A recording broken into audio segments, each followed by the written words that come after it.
Pivot charts and pivot tables go hand in hand. It's easy to create a chart from a pivot table by first clicking somewhere inside the pivot table so that the Pivot Table Tools tab appears. Click the Analyze tab and just click Pivot Chart. Here we see the Insert Chart dialog, and we can select the type of chart that we want to use to chart our pivot table data.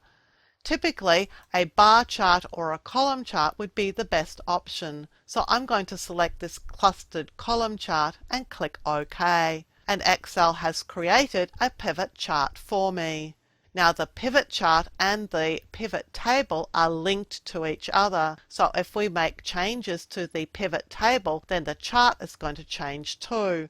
So for example, if I select only to see quarter one's data, you can see that the pivot chart and the table are both showing me just quarter one's data.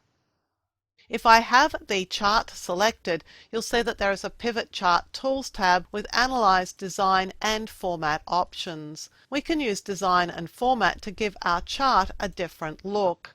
And in the Analyze area, you can see that there's an Insert Slicer option. Now the Insert Slicer option here is exactly the same one as we used when we added slices to our pivot table. And in actual fact, it just recreates these slices. So for example, I could add one for salesperson because I got rid of the last one that I had. And then I could select just to see certain salespeople's results. I'll Control click on those that I want to see.